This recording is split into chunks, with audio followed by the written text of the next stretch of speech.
It's 105.9 The X, your home of the Pens and the best Pens coverage. Trav with you, and the Penguins are making moves in the offseason, signing some of their franchise cornerstones. They're drafting guys, and there's a lot that's yet to be done. But here to talk about it all with me, the only guy I want to talk about the Penguins offseason moves with, he is the old 2-9er, Phil Bourque, brought to you this afternoon by the Center for Hair Restoration, Armstrong & Keystone Basement Systems, and Dunkin' Donuts. America runs on Dunkin'. Bourque, good afternoon, my friend. So happy to have you on today. I hope you're doing good. And we talked a lot in the last few weeks about the Chris Letang contract, right? Finally inked.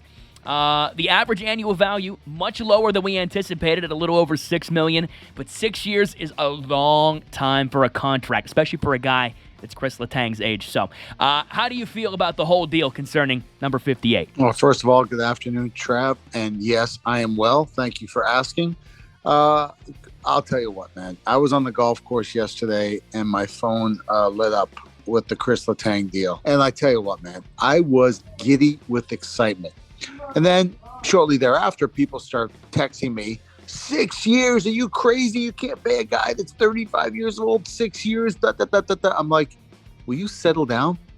This is an unbelievable contract. I tell you what Chris Letang did here, what he accepted is incredible. Incredible. He could have made, 8-9 million somewhere else. He could have made the 36 million that he's making with the Penguins over 6 years. He could have made that somewhere else in 4 years, probably in Montreal, right? But no, he gave the team, the organization, the flexibility to go out and do something else, whether it's with Evgeny Malkin or if it's another free agent that's available in 6 days. I tell you what, man, when I was with some good friends of mine when it happened, and I was just like, wow, I did not see this coming. I'm really proud of Chris Letang to do the right thing here. And it seems like it follows the footsteps of the other guys in that trio. I mean, obviously, we've talked for years about how Sidney Crosby has taken team-friendly deals to help the Penguins out. It seems like, even though the term is long, Chris Letang did that as well to keep the average annual value down. But now the conversation goes to Evgeny Malkin and wondering if he's going to do the exact same thing. And it seems like the Chris Letang contract has given the Penguins a good chance to pursue Gino. But the big hang-up from what we've heard is term, not so much money, that he wants to be included long-term like the other two. And we've talked about legacy versus output. The other thing is Evgeny Malkin's been injured. He's had major surgeries. He hasn't played more than, I think, 60 games in the last couple years. So when it comes to legacy, loyalty, output, all that, where do you stand with 71? And do you think ultimately that Gino's back as well? No, you laid it all out there perfectly, and it really lays in Gino's court. You look at what Brian Russ signed for, what Chris Letang signed for, what Sidney Crosby is making now with the 8.7 cap hit. Jake Gensel, at the time, this was a very, very good contract for Jake Gensel with a lot of unknowns at $6 million, but now that's a bargain for a guy that can score 40 goals. I mean, guys that score 40, it's anywhere from 8, 9, 10 million a year. So that's a bargain contract. Evgeny Malkin's got to accept a bargain too. Listen, Evgeny Malkin's made over 100 million in his career. Does he really need to squeeze the grape as tight as he wants to? If it's 2 years, take the 2 years, Gino, to keep the band together. If that's what you really want to do, then take the 2 years. If you want to squeeze it a little bit tighter and get 6.5, maybe then the whole deal goes away. But at the end of the day, man, $66 million is not a slap in the face. Jake Gensel's making 6. Chris Letang is making that. Brian Russ could have made north of 6 somewhere else, possibly in Detroit. He's at 5. So I just think with the way that Sid has led the way here at 8.7, everybody's got to take a little bit less to keep the band together. If that's what you really want to do, Gino's got to sign that deal. Well, you mentioned keeping the band together, which is what the Penguins have continued to do. It seems like they have these pinnacle years, right, where everybody goes, okay, it's all going to come to a head. Like, this is the end of the era. And then the Penguins find a way to weasel themselves out of it, whether it's trading a first-round pick to get some guys to supplement the big three. But every time it seems like we get to this point, the Penguins find a way to, keep things going as they are.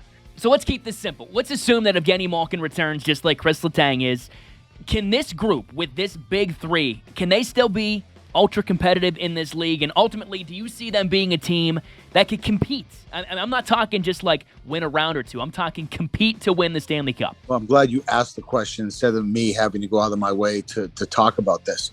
It's a great question because, there are some people in Pittsburgh would say, no, don't sign Evgeny Malkin to this $6 million, because 4 straight years, the band that we've kept together here has not delivered. It's been a one-way street. Ownership kept saying, let's go another year. Pay everybody. Let's go another year. Well, we can't even win a round. Like, come on, man. And I get their circumstances, with the goaltenders and injuries and all that. I get all that. But you can't get out of a first round. You're up 3-1 in the series and you can't close the deal. Like, something's not right here. Yeah, and you're right. To answer your question, eventually you've got to turn the page. And if Evgeny Malkin is the guy that you hurt his feelings, then so be it.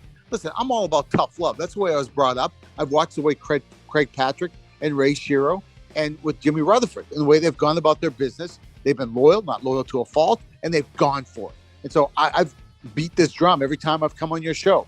I think you have to go after JT Miller with everything that you have. If it's your first rounder for next year, you go for it. JT Miller's, those type of players, they're locked up, Trav, by other teams. They don't become available, especially when they're 29, 30 years of age, which JT is.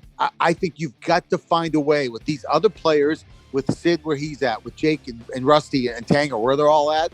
There's still money on the table to get a guy like JT Miller who's got a year left on his contract, turn the page on Gino, get younger, get hungrier, and get some new blood in there. We're talking to Phil Bourque here in your home with the Pens and the best Pens coverage, 105.9 The X. Bourque, you just talked about being aggressive in the trade market, and yeah, I would love to have a guy like JT Miller join the squad, but obviously that requires the Penguins to make a competitive offer to get him. And we know, we've kind of heard it. It seems like the Penguins, listening to Ron Hextall the last couple of days, the Penguins have a pretty big appetite to move on from some guys that do have contracts. I'm guessing like a Marcus Pettersson, a Brian Dumoulin maybe, or maybe a Jason Zucker. Who do you think are the big candidates to be shipped away from Pittsburgh via trade in the next, 5-6 days, something like that? Yeah, I think when you look at the left D, and you just drafted a left D, right, in Pickering. So, and he's a year or two away. I mean, he's not NHL ready. But with Dumoulin and Pettersson, they're definitely on the table, and so is Marino. I don't think you want to get rid of Mike Matheson. I think he showed you something this year that I think you want to see another year of that. But Jason Zucker and his health and, is he still got the value left where another team wants him and feels like they can get something out of him? All those guys are definitely on the table. Bourque, one thing that it seems like old news, but it isn't, and we haven't talked about it yet. The Penguins announced that they re-signed goalie Casey DeSmith to a 2-year contract. He gets a little bit of a raise, something in the high 1-point-something millions. I don't have the number right in front of me. But a lot of people griped about this deal. I think they wanted to be a little bit more aggressive with the backup goalie situation. But it seems to me that, the Penguins, they felt around. They got an idea of what the prices were looking like for some other backup goalies that they can get via trade or free agency. And it seems like they just decided that, Casey was the safest bet to maybe, save some money. You get an NHL caliber guy that and you can use the savings to, make another splash or two. So is that a deal you can live with, Casey DeSmith, at that number? It is. I think there's a lot of people that wanted to still knock on the Marc-Andre Fleury door. But he got 2 years, $7 million, right? He got $3.5 million to go back to Minnesota. So I can understand that. That's a pretty good chunk of change. That was the difference between Casey and Flower. But here's the thing. To get a really good backup goaltender, and I put Casey in that category, and I understand the last couple of years has not been available when we really needed him in the playoffs. I get all that. That really stinks. It really stinks because you're just wondering, man, could this happen again? With this guy? I mean, he's a heck of a backup goaltender. He's really liked in the room. Good citizen, good teammates, all those things that check those boxes. So to get one of the better backup goaltenders, again, which I think he is, under $2 million, 1.8 is the number, by the way, Trav. I think they looked at the landscape. They looked at what else was out there, what it was going to cost them. And they said, we better not hesitate on this guy. Let's let him get to UFA market. And I think the Penguins know as well that with the backup goalie position, you're not locked into your roster for the full season on opening night. So there's some opportunity for the Penguins to make an adjustment mid-season if need be. Hopefully that's not the case. Bourque, you touched on it already. The Penguins actually made a first-round pick in the draft last night. How about that? They selected defenseman Owen Pickering, a tall guy, maybe needs to put a little more weight on, but he said all the right things, as these guys normally do after they get drafted. But it seems like the consensus is that he's not going to be NHL ready anytime soon. It's more of a project, and they're going to work with him for a few years before we might see him in Pittsburgh. Yeah, it looks like he'll be going back to the Western Hockey League probably for his last year of junior. Yeah, I found it interesting that it was mentioned that he was 5'7" when he was draft eligible for the Western Hockey League, and now he's 6'4", knocking on 6'5", and he's a smooth skater, which is always at that age, and to grow that quick. A lot of guys, they're like bandits, they're gangly and they just haven't grown into their body. But obviously, he's worked on the skating. He's got good offensive instincts. Makes a really good first pass. All the things you want from an elite defenseman. So again, he's probably 2-3 years away from knocking on the doors a regular. But in the meantime, all the tools are in the toolbox. Finally, Bourque, I just wanted to touch on this. I'm a West Mifflin guy, so it was so cool to see a West Mifflin guy get drafted in the first round last night.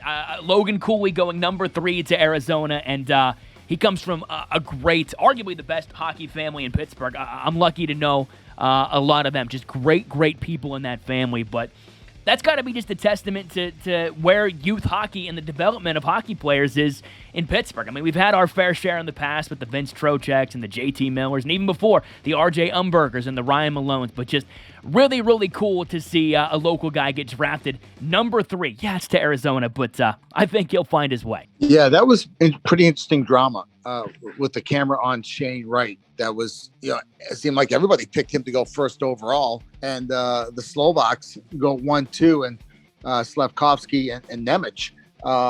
Great drama. And then to have, Logan Cooley sitting right behind Shane Wright, the camera right there, and it's Cooley going to Arizona. So yeah, I was giddy with excitement. My son Dylan, who's a goaltender, has been in some pickup skates here over the summertime, and the Cooleys have been out there. He's got a younger brother too that plays, and he's a special talent.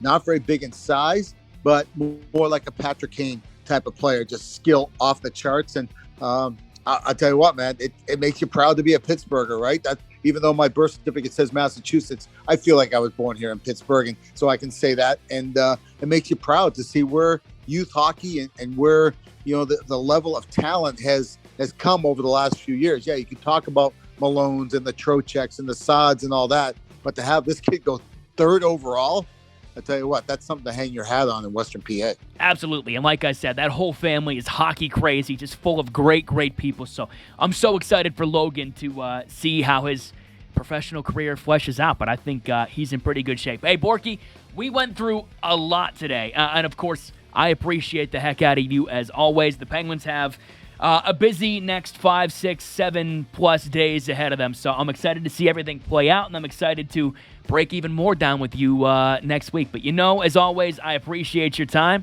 and you're the man. All right. Appreciate you, Trev. Enjoyed it. Like always, this was good hockey talk. Always is, always will be. That's Phil Bourque, brought to you this afternoon by the Center for Hair Restoration, Armstrong and Keystone Basement Systems, and Dunkin' Donuts. America runs on Dunkin'. This is your home of the Pittsburgh Penguins and the best Pens coverage, 105.9 The X.